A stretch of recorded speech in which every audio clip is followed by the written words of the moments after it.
Imagine being told, endure it. That's how marriages are. In many African communities, such advice is common. But enduring toxic love isn't strength, it's silent suffering. Today, through the story of a woman called Fulani, we will uncover how toxic and abusive relationships leave long-lasting scars on the mind and behavior, and most importantly, how healing is possible. Fulani grew up in a close-knit village where marriage was seen as a badge of honor. When she married Musa, a well-respected man in their community, everybody celebrated.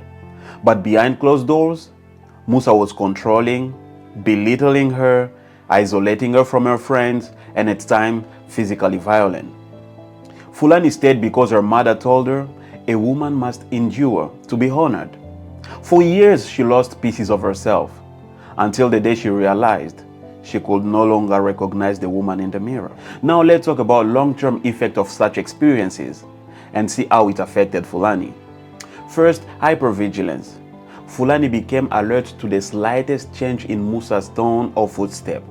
Even after she left him, sudden noise would make her flinch. Second, negative self-talk. After years of hearing Musa call her stupid or useless, Fulani's inner voice echoed those insults every single time she tried something new. Number 3, trust issues. Musa's betrayal made Fulani suspicious even of those who genuinely cared for her. She often wondered, what if they turn on me too? Number 4, distorted reality that other people call gaslighting. Musa often blamed Fulani for his anger, saying, "You make me act this way."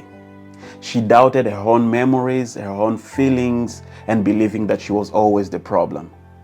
Number 5, rumination. Fulani would replay conversation and fight for hours, analyzing what she should have done differently to avoid the abuse.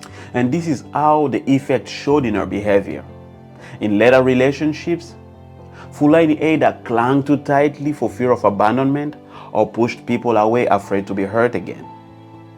She turned down promotion at work, thinking, "I'm not good enough to lead."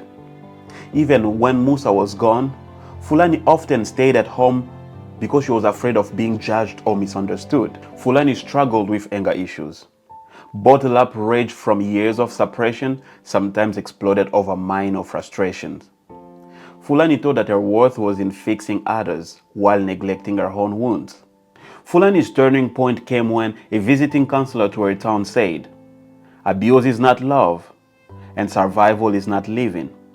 For the first time, she recognized that her pain was real, and it wasn't her fault.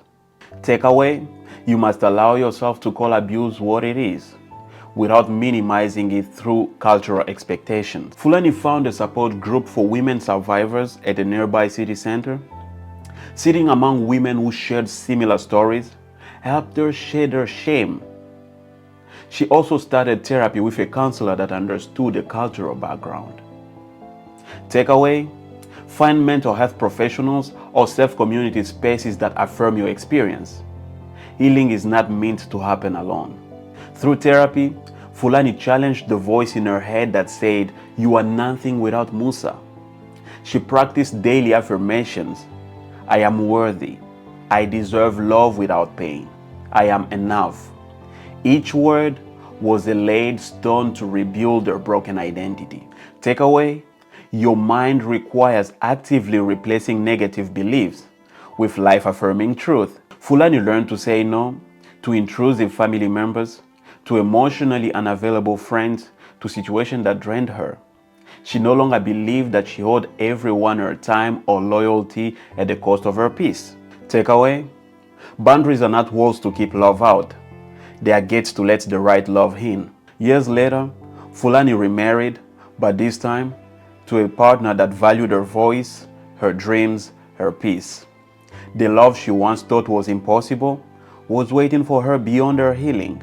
Takeaway: healing doesn't mean you will never be hurt again, but it empowers you to choose relationships that nurture rather than destroy you. Like Fulani, you too can reclaim your life from the ashes of pain. You are not broken, you are healing.